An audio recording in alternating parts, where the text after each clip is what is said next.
también un problema y muy importante, también está relacionado con lo que hemos comentado al principio, ¿no? Con los medios de comunicación, y especialmente lo digo en el País Vasco.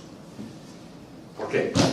Bueno, tenemos una estructura de medios de comunicación que es la que es, ¿no? Es decir, en los medios de comunicación tradicionales, sobre todo en prensa y en televisión, pues la televisión en un 90% sí que veis está enfocada, es televisión que se hace en Madrid y que lógicamente expone la realidad desde la perspectiva de la media española, y que tampoco ha habido una tensión como para pedirles, digamos, que expliquen que en los casos A, B, C o D, pues en situaciones como el País Vasco esto es distinto.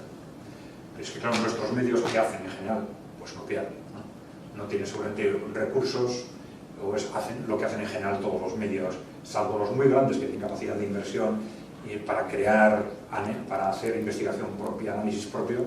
Los demás normalmente se copian con nosotros. ¿De qué hay que hablar? Pues de lo que hablas. ¿Qué mensajes hay que lanzar? Pues el que lanzan los demás, ¿no? Entonces nos encontramos con una realidad en la que nuestros medios no son capaces de interpretar la realidad diferencial de la economía vasca, que es cada vez más durante las décadas a partir del franquismo se fue diferenciando estructuralmente de una forma cada vez más clara. Y pues, de esta forma no enfoca nuestra opinión correctamente, ni nuestro posicionamiento, ni nuestros retos.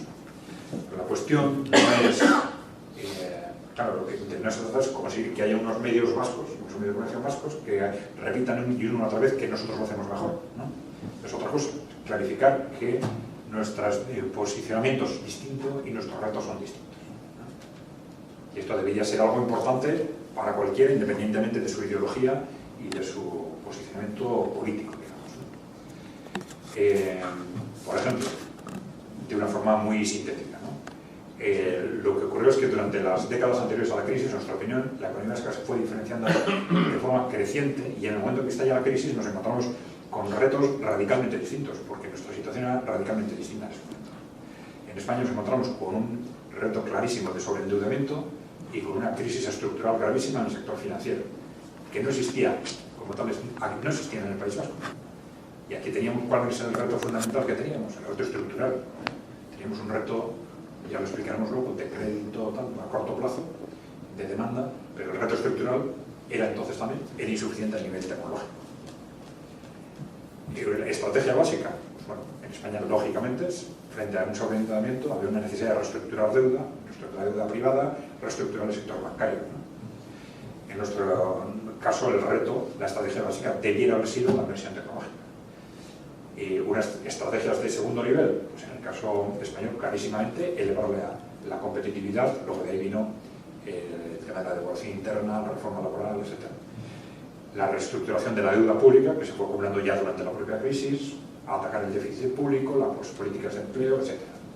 En el País Vasco, ¿cuáles deberían haber sido? Pues bueno, la inversión productiva, reformas estructurales para apalancar ese desarrollo tecnológico en educación, formación e innovación, y también política de empleo en la medida que teníamos problemas de desempleo. Pero lo que quiero decir es que nuestro posicionamiento estratégico nuestra evolución había sido muy distinta durante las décadas anteriores, y esto queda clarísimo en el momento en que estalla la crisis. Nuestros retos son radicalmente distintos y nuestras políticas deberían haber sido radicalmente distintas.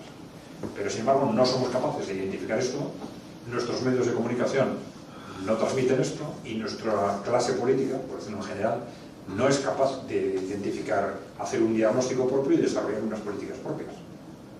Como consecuencia, llegamos a situaciones absurdas, que es trasladar a nuestro territorio crisis que, en nuestra opinión, no debían haber sucedido nunca, ¿no? Se nos plantea una crisis de sobreendeudamiento cuando no teníamos un sobreendeudamiento.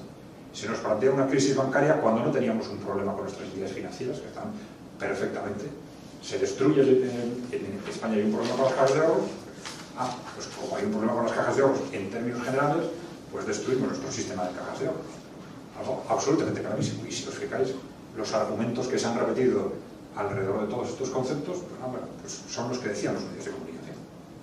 No ha existido una capacidad de análisis propio para decir, señores, es que no es solo que las soluciones sean distintas, es que los problemas son distintos. Es que estamos poniendo soluciones para problemas que no existían. Crisis de finanzas públicas. No teníamos un problema de finanzas públicas. Que había que hacer ajustes presupuestarios, así. Pero eso en ningún caso debió haber sido nuestro primer objetivo, y lo ha sido. durante 6 o 8 años. Ha sido el principal objetivo de nuestra política económica ha sido el ajuste presupuestario. Que no quiere decir que no hubiera que hacerlo, pero en absoluto debería haber sido lo más importante. ¿Por qué se convierte en lo más importante? Pues en buena parte porque mediáticamente es lo más importante y porque desgraciadamente una buena parte de la clase política vive mirando la televisión. Muchas veces pensamos que las decisiones políticas se toman en base a profundos análisis y no es así. Lamentablemente, muchas veces nuestros políticos funcionan en la televisión y yo cómo reacciono frente a los mensajes de los medios de comunicación. Esto no era así antes de la crisis, en buena parte ha pasado durante la crisis y creo que es algo que estamos en vías de superar. Desde luego es algo que, como decía al principio, no está sucediendo en el equipo del nuevo consejero de Economía.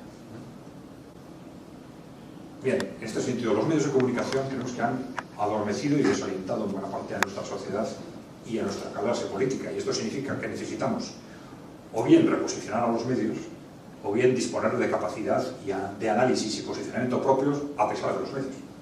Es decir, o los medios, yo entiendo que es complicado, es decir, los medios tienen su propio marco de actuación, entonces las posibilidades de reventarles y de que analicen y filtren los análisis que se hacen con otros criterios, pues puede ser complicado.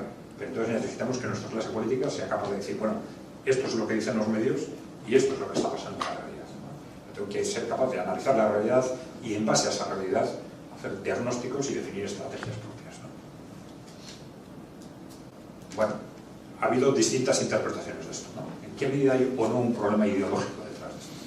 Bueno, pues no sé. Yo creo que aquí hay cuestiones más personales que ideológicas, ¿no? Porque hipótesis se puede decir, bueno, y se ha dicho a veces, puede haber un posicionamiento quizás nacionalista, entre comillas, que pueda ser origen de una cierta autosatisfacción, ¿no? Y que nos lleva a conformarnos con un mensaje repetido de que vamos mejor que España, luego ya está, ¿no? España está peor, fenómeno, ¿no?